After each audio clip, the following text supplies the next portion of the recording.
And so now I have the privilege to introduce our speaker for this evening, Dr. Andrew Nett. He is an assistant clinical professor of medicine in the Division of Gastroenterology and Hepatology at the University of California, San Francisco, as well as the director of advanced foregut endoscopy at Interventional Endoscopy Service Medical Group at California Pacific Medical Center.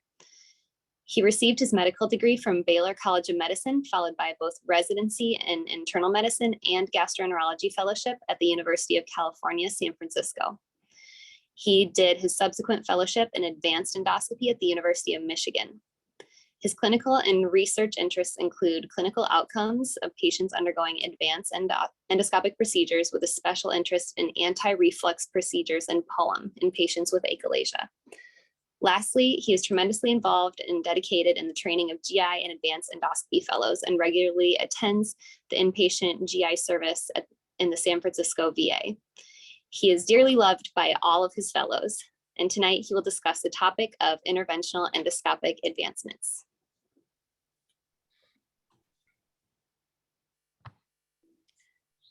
All right, thank you, Anne. Thanks for the nice intro, and thanks to everyone for joining tonight. Anne, I don't know if you do see questions like during the presentation that seem helpful to address, feel free to stop me or interrupt, and we can take a break and answer anything. Otherwise, I'll answer questions at the end. So I'm gonna share the presentation here, and let me know if there are any issues hearing me or with the slides. So tonight, basically, I just wanted to go through essentially updates in the field of interventional endoscopy. I think a lot, hopefully you guys have had some exposure to, but there are areas where basically, there's consolidating evidence regarding procedures that have been out for several years. And then, I think one of the cool things about the field is there are several areas of advancement or sort of piggyback procedures that adopt techniques from existing procedures to do new things. So this is going to be pretty scattered and kind of a hodgepodge, but I just wanted to kind of touch on little topics and give updates. And I'm going to try to move pretty quickly so that we can watch some videos, which is the fun part. So starting with EUS-guided gastroenterostomy, this, I think, technique was initially reported in porcine models by John Shaw and Ken Bin-Muller at CPMC in 2012 using the lumen-opposing metal stent, and with the sort of electrocautery enhanced delivery system, technically it's become pretty easily to do and is fairly widespread, and I think the evidence is now catching up with the procedure. So just to get started, here's a video essentially showing the technique that we use at our center and that we published on, basically with a retrospective series involving about 40 patients, predominantly with malignant gastric outlet obstruction. Essentially what we're doing is passing a nasobiliary catheter down across the stricture. Sometimes that can be done directly through the endoscope, sometimes with fluoroscopic guidance over a guide wire. And then we're essentially using that tube to fill up the jejunum to make a nice target for transmural puncture and drainage using EUS guidance. So in this series, the technical success rate was almost 100%. The procedure time on average was 36 minutes. No serious adverse events were reported. And the clinical success rate was about 90% in terms of patients tolerating a non-liquid diet at about 6 months follow-up. Here in the video, at this final step here, you're just seeing deployment of the distal flange of the lumen-opposing metal stent within the jejunum, or potentially just the descending duodenum. And then here you see the proximal flange being deployed. We then dilate the stent. I'm just going to skip forward a little bit. And here you can see us looking through the stent lumen at the small bowel. Finally, an upper GI series at the end, just showing good emptying of the stomach through the stent. So in terms of the evidence for this procedure, this is used now in benign and malignant obstructions, but there are a few different studies published recently looking at EUS-guided GJ versus surgery and versus enteral stenting. So to start, in 2021, there was a retrospective series published by Abdul using, I think, data at CPMC, Abdul Kwanda, who's now one of the attendees at UCSF.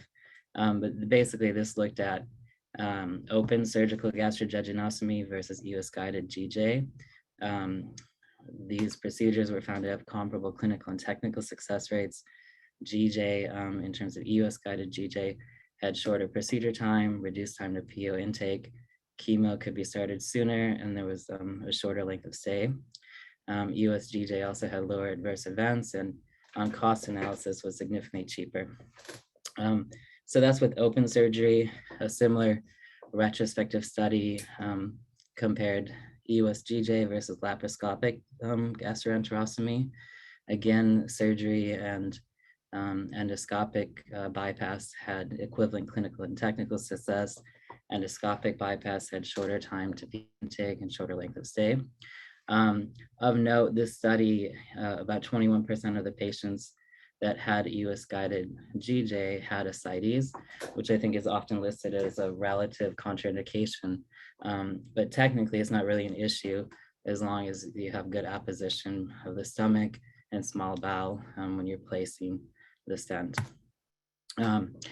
There's a similar study comparing EUS-guided GJ versus laparoscopic bypass, and this is in the setting of patients with peritoneal carcinomatosis, which is also felt to be a relative contraindication, but this is very technically feasible. Again, surgery and endoscopic bypass had equivalent outcomes in terms of success, but endoscopic bypass had shorter time to PO intake, length of stay, earlier chemo again, and lower adverse events rates.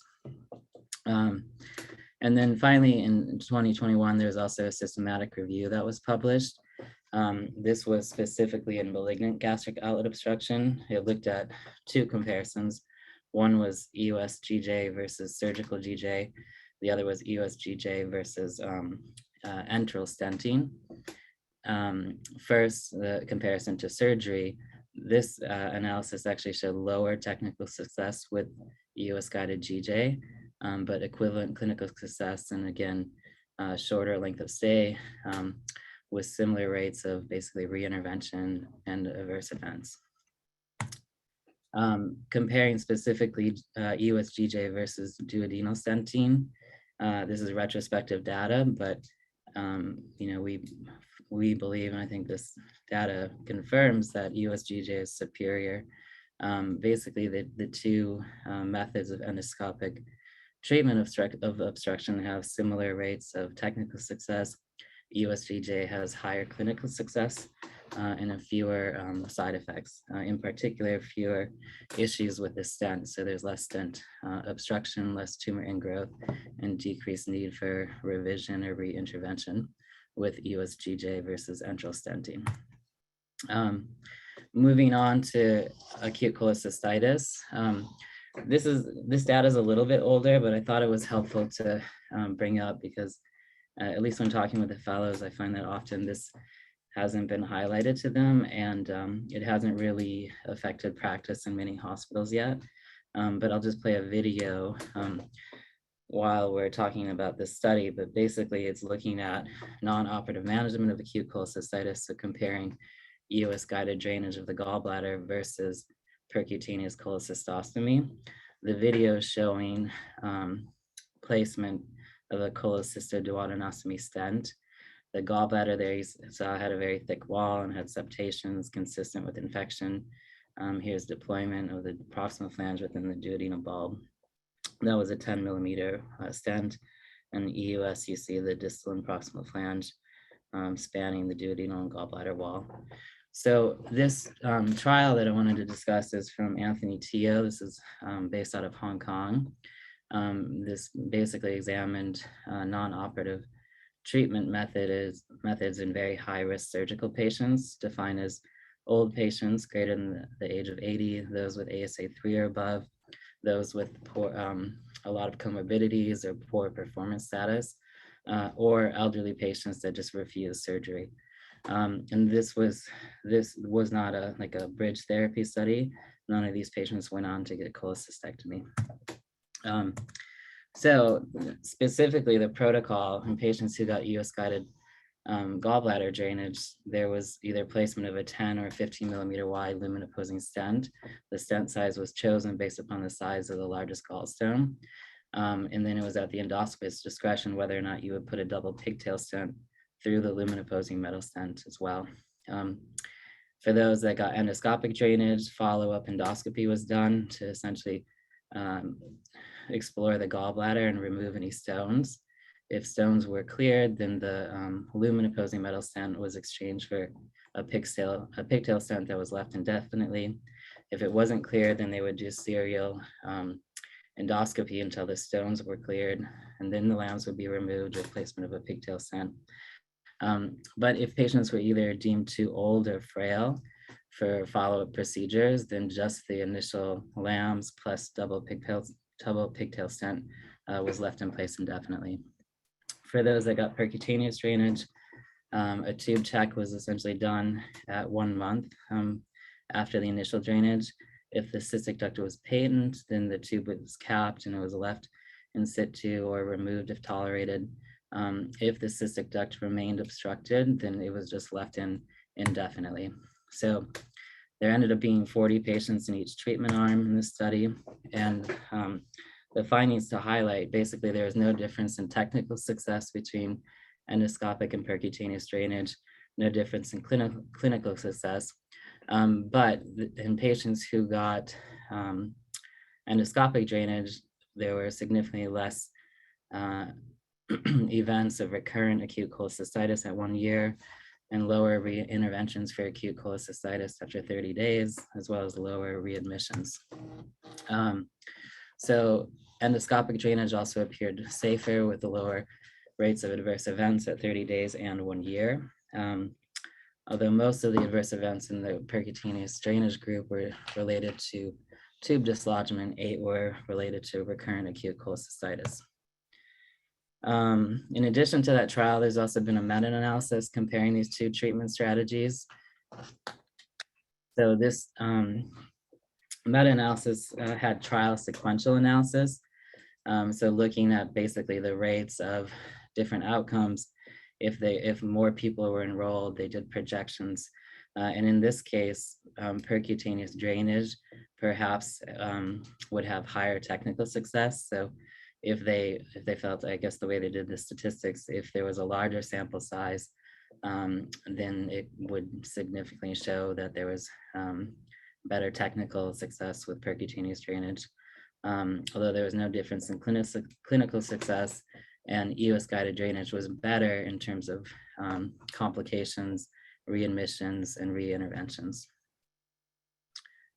So, I think practice will vary and it depends upon the expertise available, but I think there's becoming to be pretty good data to perhaps pursue endoscopic drainage as first-line therapy rather than percutaneous drainage in non-operative candidates.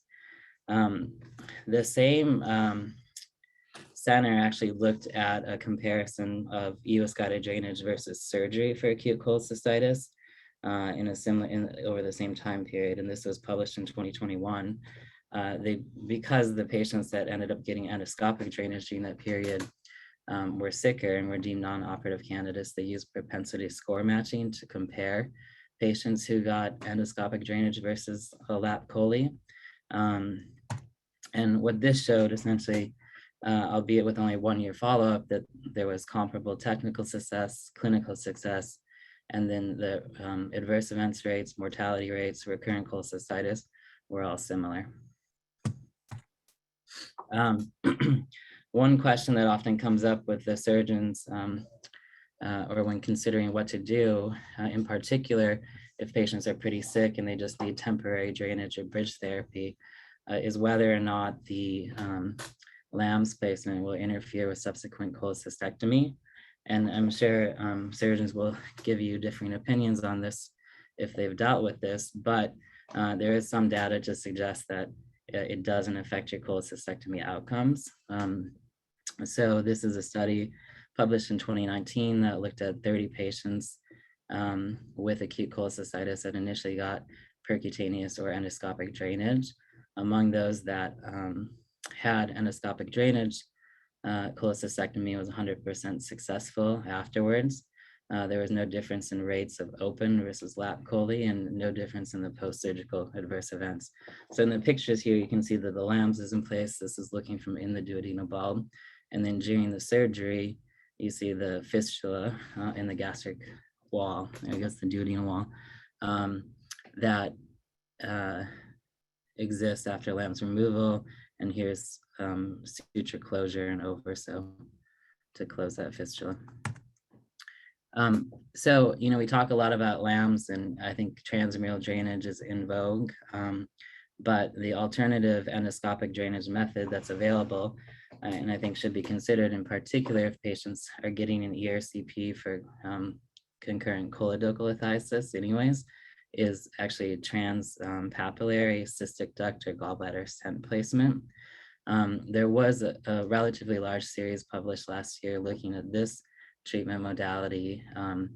The primary outcome that was looked at was the absence of recurrent cholecystitis or need for unplanned gallbladder therapy within 6 months. This was met in 96% of patients who got a transpapillary cystic duct stent for acute cholecystitis. The technical success within the study was also very high. So almost everybody got at least one transpapillary plastic stent placed into the gallbladder, which is pretty good. I mean, sometimes it can be pretty tough to cannulate the cystic duct, so I'm not sure this is going to be reproducible everywhere. But the clinical success was 100% in terms of discharge from the hospital with resolution of acute cholecystitis, and low complication rates were seen with this treatment. Also, no cholangioscopy was done to help cannulate the cystic duct, which I think makes the success rate even more impressive. So with this, there were high success rates. What the authors showed is that ideally, if you can, you want to put 2 stents into the gallbladder, basically. So there was a trend towards a longer time to recurrence, seen if patients had 2 rather than 1 gallbladder stent. More repeat procedures initially occur when there's a single gallbladder stent. If they achieved the placement of 2 stents up front, then those were just left in place without exchange. And the others are redundant from the other slide. So that's gallbladder intervention. Just briefly switching topics again, I just wanted to mention the most recent data regarding EUS-guided glucoil embolization for gastric varices. So Abdul Kawanda, when he was a fellow, also analyzed some of our data at CPMC and published this paper. This essentially showed that primary prophylaxis with glucoil embolization is safe. The series involved 82 patients at our center. Most of them had cirrhosis. Half of them were on beta blockers. And you can see that the technical success was 100%. 97% of patients eventually had confirmation of gastric variceal obliteration when they had EUS follow-up. So overall, it's a very highly effective, and there was a low adverse event rate. That did include 2 patients who had post-procedure abdominal pain, which I think happens in part from local tissue ischemia after the embolization. Of note, 2 patients did have PE within 2 weeks of treatment. 1 was attributed to glue embolization, although this was non-severe PE without hemodynamic instability. 1 patient was found on evaluation to have a coexisting DVT that was felt to be the source of the embolization. 6 patients had GI bleed afterwards. 2 of these, or 2.5% total, had basically recurrent gastric varices after prior confirmation of obliteration, and the bleeds occurred 1 year later and 5 years later. None of those patients required tips for management. Okay, now moving on to anti-reflux therapy. So in this setting, I think the data regarding TIF alone has been fairly stagnant. It's mainly essentially just building like retrospective series or some follow-up data published on the main trial that looked at TIF, which was like a single arm trial that crossed over to everybody getting TIF after a while. So with TIF alone, I think there's not much new, but where there has been some headway in terms of evidence building is basically with C-TIF or with concomitant TIF, which is done in patients who have anatomy that is not amenable to TIF alone. So here's just some imaging showing basically the combined procedure. So first, what you have done is laparoscopic dissection to facilitate hernia reduction. And then there's stitches placed in the diaphragm crura to reduce the size of the crural defect. And then after that, TIF is done. So the difference between A and B here is basically the hernia reduction and diaphragmatic crural repair. And then the endoscopic fundoplication is performed here. So previously there have been 2 series published on this hybrid procedure that showed good success rates in terms of everything being technically feasible and no laparoscopic or endoscopic complications occurring. And these showed significant improvement in subjective symptom scores, and in the second series, objective acid measures in the esophagus. And importantly, and kind of the point of doing the TIF rather than a whole Nissen is to avoid structural side effects. So in these series, there was no increased rate of gas bloat, dysphagia, or inability to burp or vomit after surgery. More recently, just to give you the newest evidence, there was another series published out of UCI where Ken Ching and I think Nin Win, who's the surgeon that works with him, do a lot of these hybrid TIF procedures. And this basically showed that in patients with hernias or Hill grades that would exclude them from TIF alone, there's good success rate of the hybrid procedure. So 100% technical success. Again, subjective GERD scores improved significantly, and there was improvement, normalization of pathologic acid measures in the esophagus. This is the PPI data from that series. So at 1 year follow-up, 95% of patients were not taking any PPIs, and almost 90% of patients were also not taking H2 blockers. So then just to briefly touch on the other evidence in terms of anti-reflux procedures, I think it's underwhelming, but there are a lot of procedures that have been proposed and that have at least small case series published on them over the last few years. In the top left corner, you see anti-reflux ablation, in this case done with just spray coag. And essentially you're just ablating the tissue around the GE junction to induce scarring and some stenosis. Here you have anti-reflux mucosectomy. So the mucosa is resected either with EMR or ESD in order to do scarring and stenosis, tighten the GE junction, and hopefully improve the barrier to acid reflux. Down here you have resection. This is basically after removal of the overlying mucosa at the GE junction. And then plication is performed with suturing. And then finally, this is hybrid APC, which is basically using the high flow saline injection to create a buffer so you can more aggressively ablate the mucosa with APC to induce stenosis. So for all of these techniques, there's basically subjective symptom improvement that's significant, at least in the short term. The rate of complication is a little bit higher, although that's primarily significant or symptomatic stricturing. So usually about 10 to 15% of people will get dysphagia from stenosis requiring serial balloon dilation after these procedures. So looking specifically at GERD after POEM, Stavros Stavropoulos, who does a lot of POEMs in Long Island at Winthrop, published this series, basically looking at 10-year POEM outcomes. They included a lot of data and a lot of outcomes, but this was nice long-term data looking at the rates of GERD or symptomatic reflux after POEM, which is always at least the theoretical concern after POEM instead of Heller myotomy. At 10-year at an average of 38-month follow-up, actually, in this study or in this series, basically GERD was seen never in about half of patients. Reflux symptoms occurred at least once per week in 30%, 2 to 4 times per week in 8%, and over 4 times per week in 7%.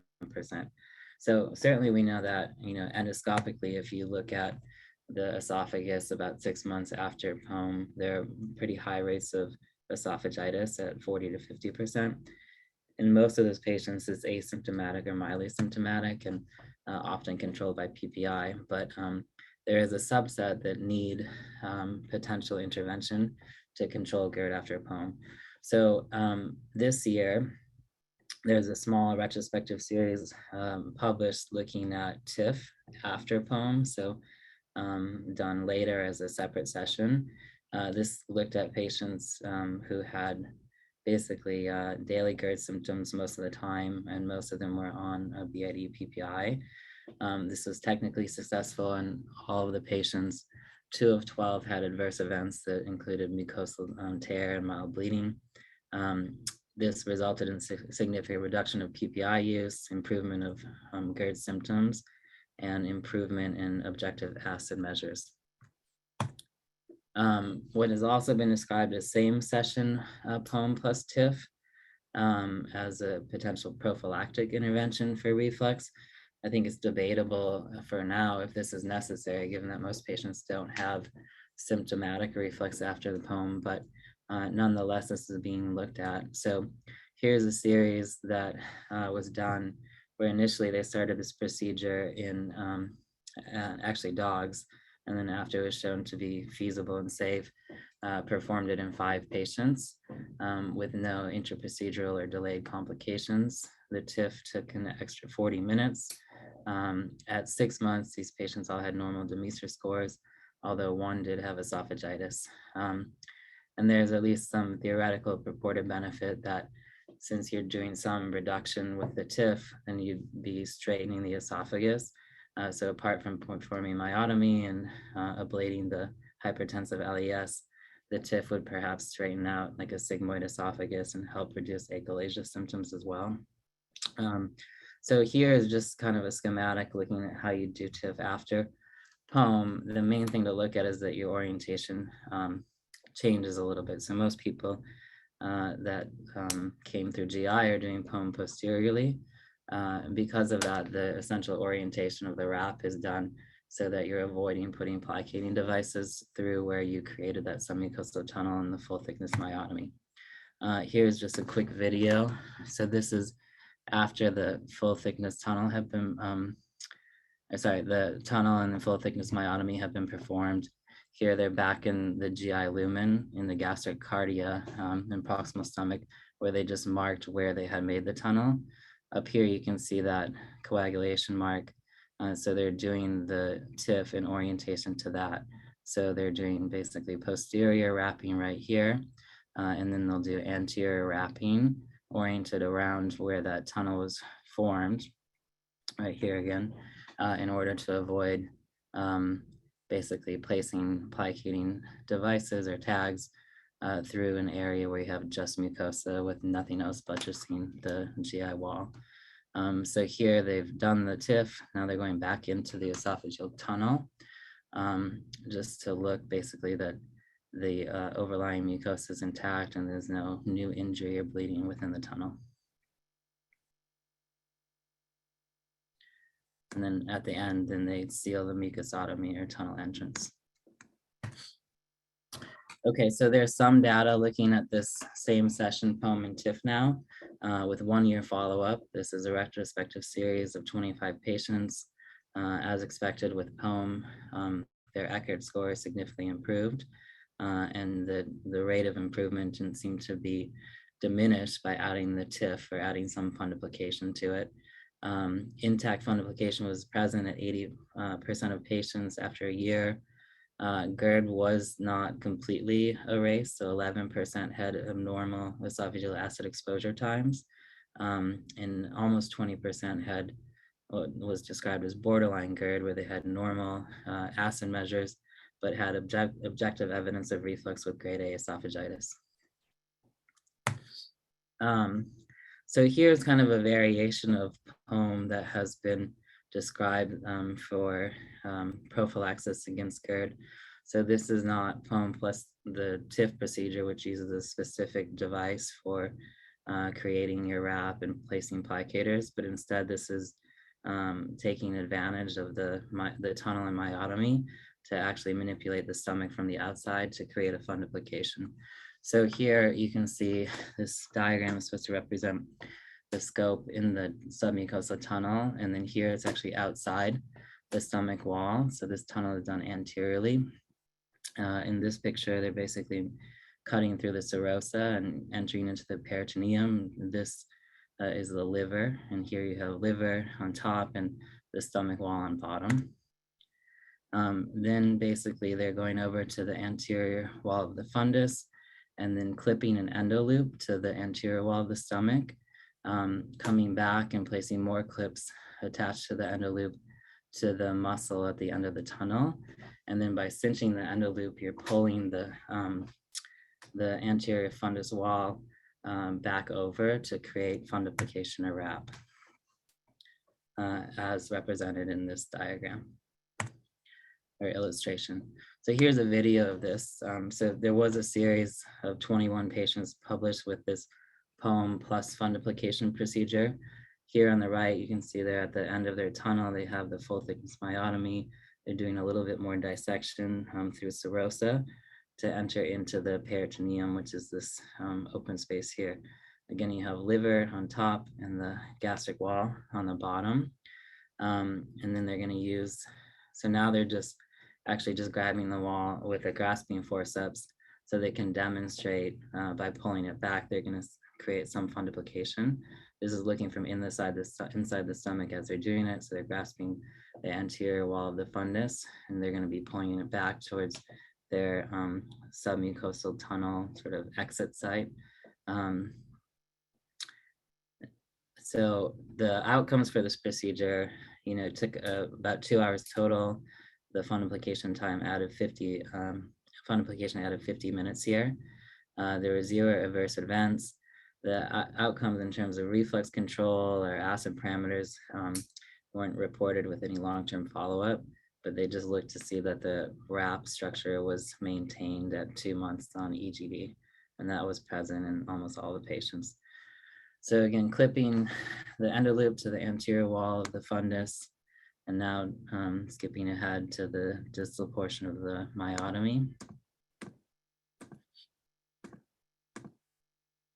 Cinching the endoloop.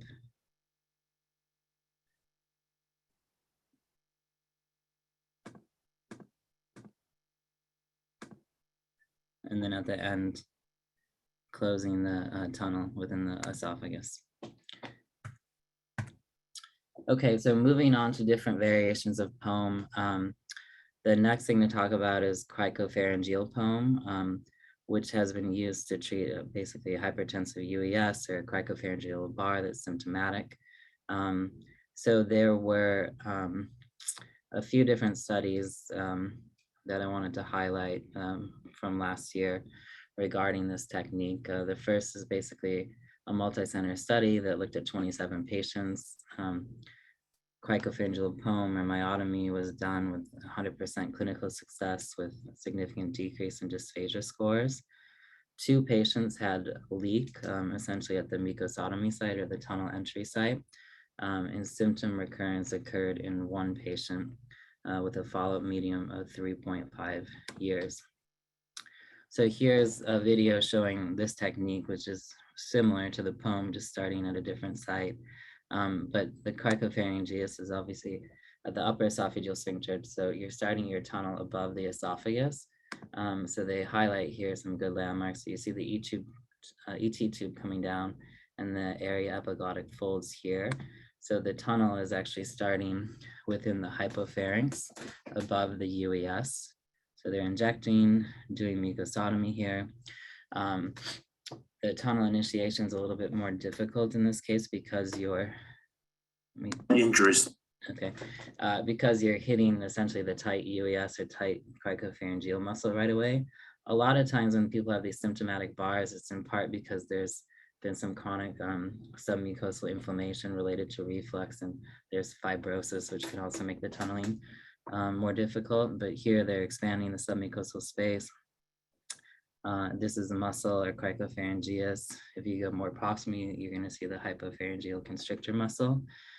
You're basically outlining the start of the UES or cricopharyngeus by where it's tight. There's also a change in the muscle fiber orientation from oblique to transverse when you're going from the hypopharyngeal constrictors to the cricopharyngeus. So here they're doing the myotomy. Usually you tunnel for like 5 centimeters past the cricopharyngeus, and they're doing myotomy for a few centimeters down.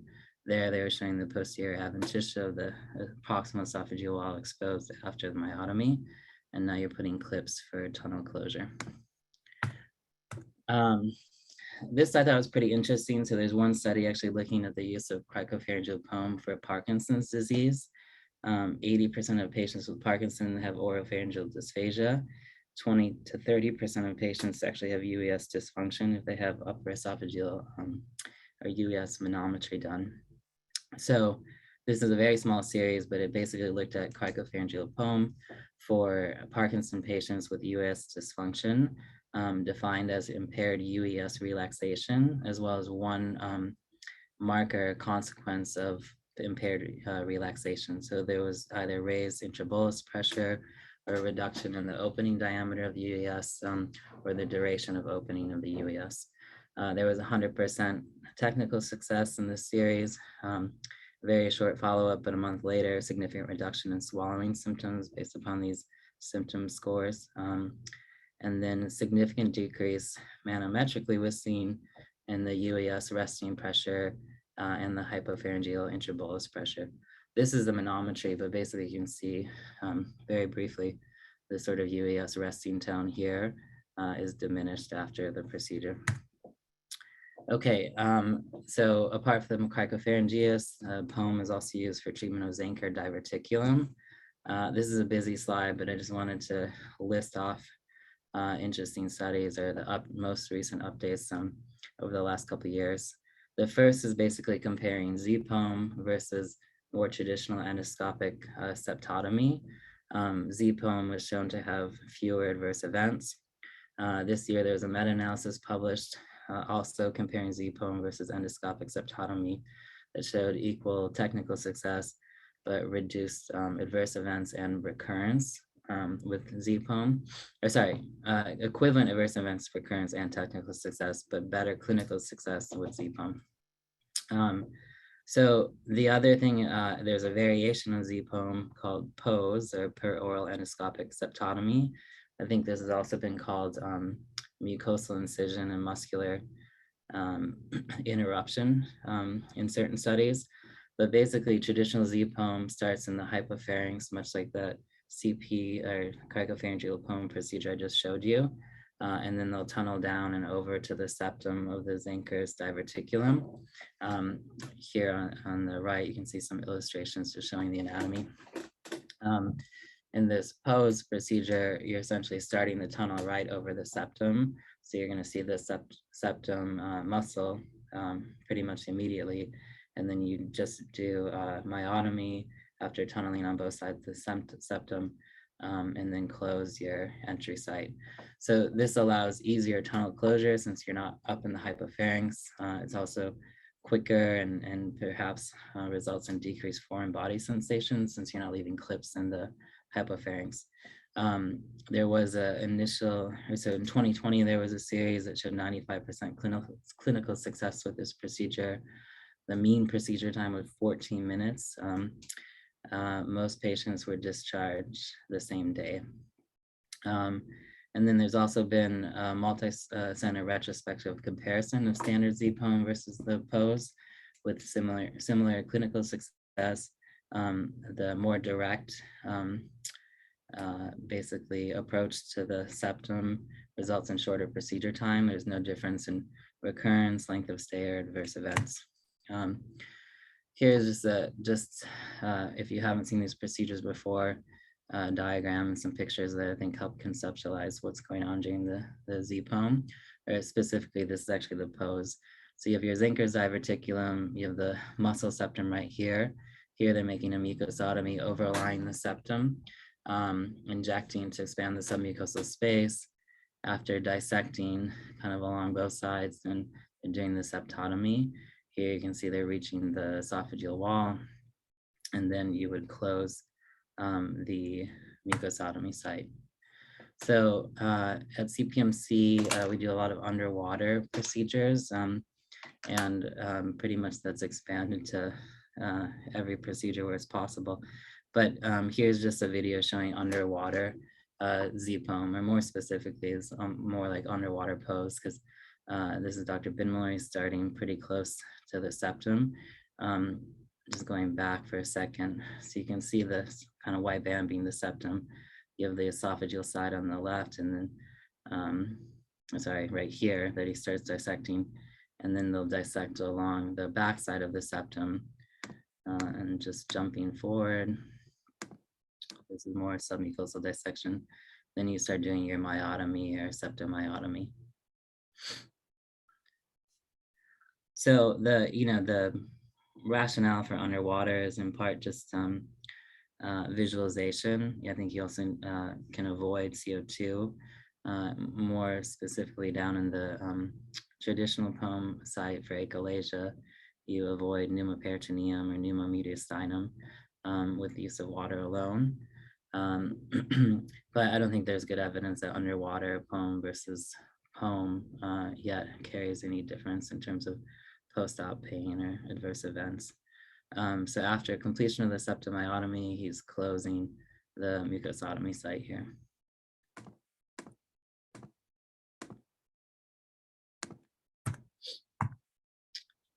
And finally, for Z-POEM, there's a study published last year looking at Z-POEM as a salvage technique after either recurrence or persistent symptoms after prior interventions.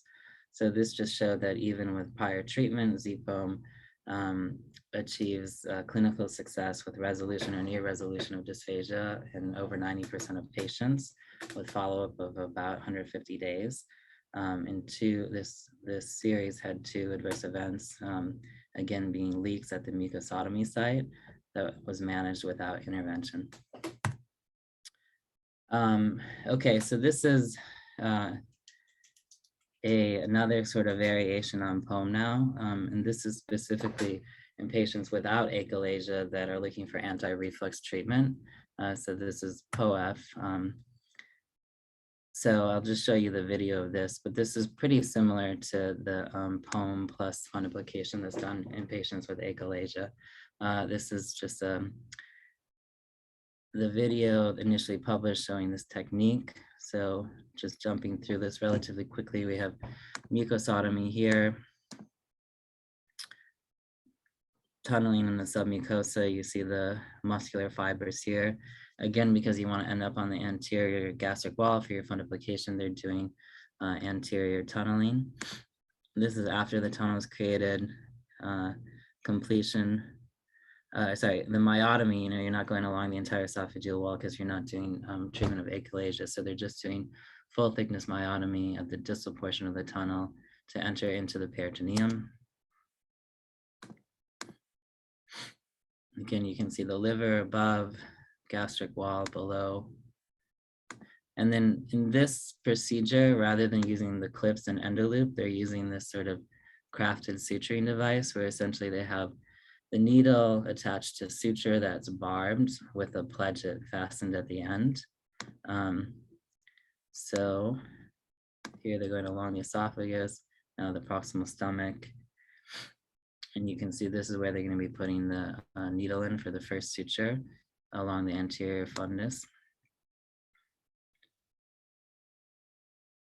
This is a preliminary device that I think is not available in the US, but basically to manipulate a classic needle for suturing endoscopically. So they've put the suture through the anterior wall, and now to tighten it, they're basically pulling the suture and the endoscope back up into the tunnel so that the pledget is pulled against the external surface of the anterior wall. And then after that, they'll suture through basically the muscle at the distal portion of the tunnel. They put a couple sutures in right here and then tighten that. And then here's the end result with fundoplication anteriorly. We have a little bit of time left, so I'll go like 5 more minutes and then we can take questions. Another thing that is, I think, becoming more advanced and feasible is full thickness resection for interventional endoscopy procedures. Specifically looking at GIST, there are a few techniques that have been reported on. One is standard full thickness resection. So in this case, they're basically, you see the GIST here. They're creating essentially submucosal expansion here and dissecting down. This is to the layer of the muscle. So at some point, since it's a GIST, you do have to cut full thickness through the muscle and serosa. And you have a full thickness defect afterwards that's closed in this instance with clips. A variation is full thickness resection with a cap that's been reported.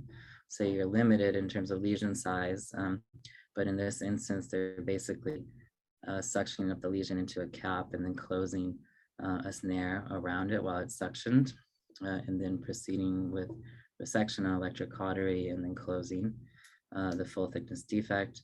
And then finally, there's this full thickness resection device, which is essentially an over the scope clip with a snare preloaded so that after hopefully entrapping full thickness tissue, they cut through with a snare. So data for this, there's one comparison that's retrospective, looking at standard full thickness resection versus cap assisted full thickness resection, meant to be for just less than 1.5 centimeters based upon the cap size.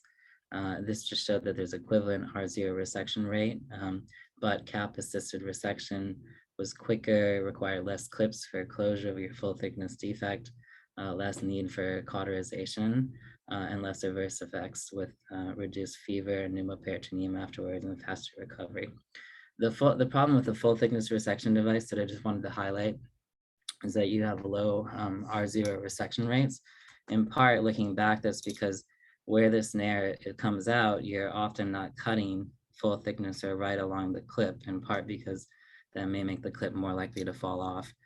So even if you entrap your lesion potentially fully, and I think oftentimes you're not actually getting full thickness enclosure or entrapment, where your snare is cutting, it's going to give you a positive margin.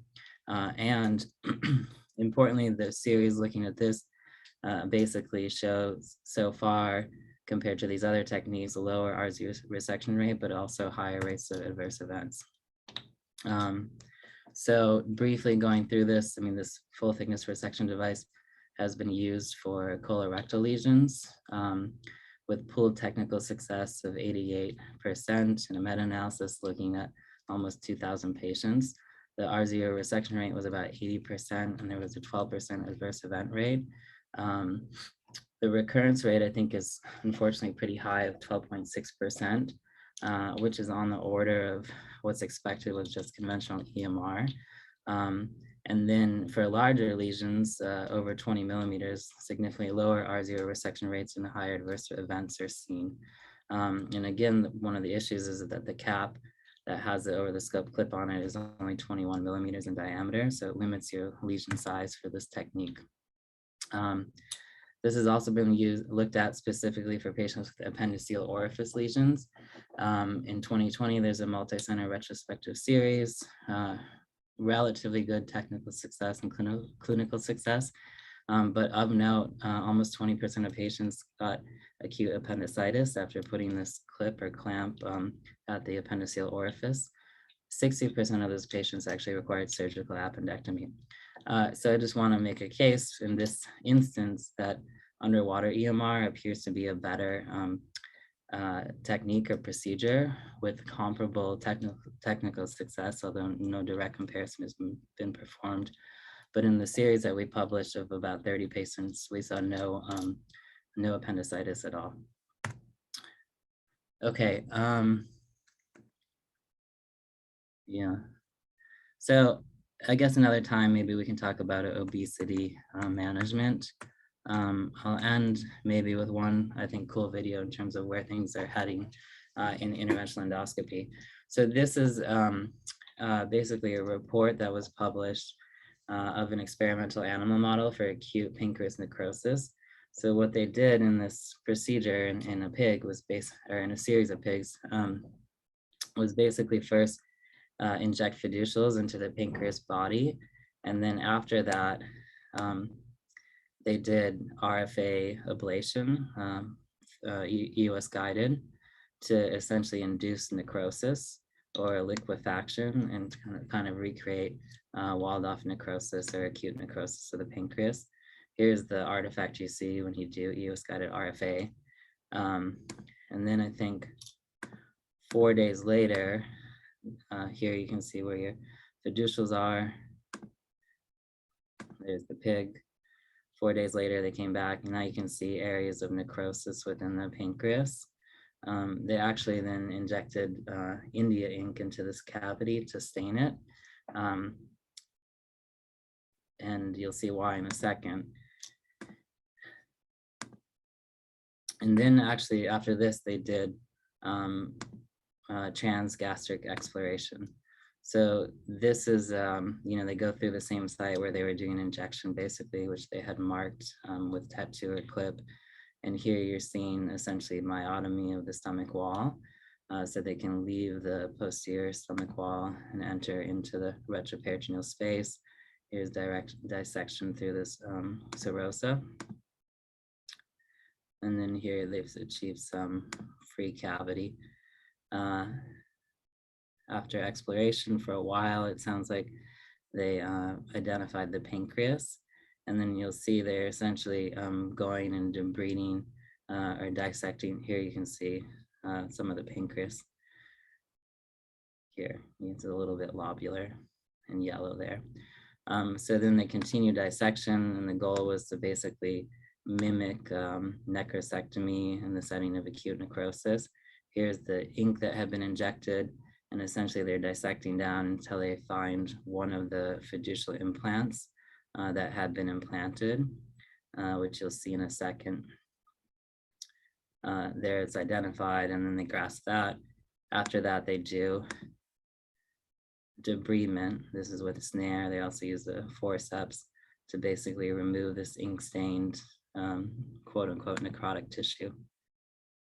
Oops. So that was interesting. I think that the authors admit they kind of struggled in terms of where they were and finding the right location for a while. But I think definitely it's something that's being explored. And at DDW, you'll see some videos with techniques like that, one for pancreas lesion resection endoscopically, another for at least partial gallbladder resection for gallbladder lesions. So I think there's a lot of exciting stuff in the future. Okay, so I almost took up the whole hour, but I'm happy to stick around and answer questions.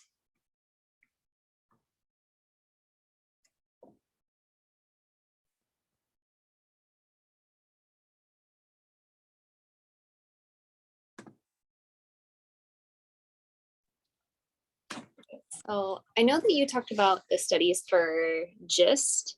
Resecting GISTs included GISTs that were 1.5 centimeter. Is that what's generally the cutoff for what can be resected endoscopically?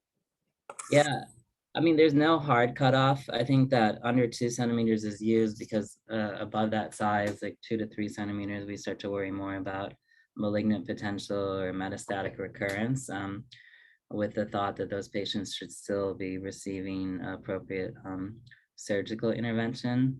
I mean, definitely much larger just have been resected endoscopically in patients who are non-surgical candidates. The bulk of the GIST is the primary concern there in terms of actually needing to rupture the GIST and causing peritoneal seeding in order to extract it. But theoretically and in practice, there have been like 4 to 5 centimeter GISTs resected. The other thing that affects the size that you're potentially going to approach is how much of it is endophytic versus exophytic. But I would say, less than a centimeter, there's some, I think, grayness in terms of whether these should be resected versus just monitored with endoscopic surveillance. Perhaps there's some more impetus for endoscopic resection between 1 and 2 centimeters. Conventionally, you should be at least talking about surgery for larger GISTs. With small GISTs, I'd say that the burden of endoscopic surveillance and patient preference often drives a resection for even these smaller lesions. Great, thanks. Thanks for an awesome talk, Andrew. I guess, I think that some of the advancements you mentioned, I think we always think about availability of these procedures, besides like the POEM and TIF. And when do you anticipate the availability of some of the things that you talked about in terms of gastric outlet obstructions, as well as like acute cholecystitis and dose management? Yeah, I mean, I think, of course, what's that? Does the CPMC offer most of them, or is... Yeah. Okay. I think, of course, it depends, I think, on the center, and there's the comfort basically of all them, the interdisciplinary management teams. I think at most academic centers with interventional endoscopy programs, the transmural drainage, and I think in a lot of community centers is available in terms of comfort or volume. I guess that just depends on where you are, but I think certainly EUS-guided GJ, when available and when the endoscopist has training, should be thought of, I think, as first-line therapy. That's a little bit ahead of the evidence. Of course, we don't have trial comparing enteral stenting versus GJ, but the data suggests that it's a better procedure, in particular in palliation. And EUS-guided gallbladder drainage, I think, is the same.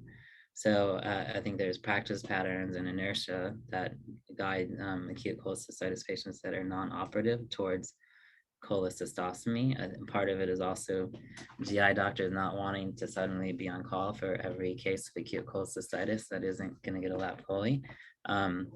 But if for that, if anything, there's more data that EUS-guided drainage should at least be, or transpapillary drainage should at least be thought of, and consultation made to discuss if it's the right choice in that case. Cool. Thanks, Andrew. Mm-hmm.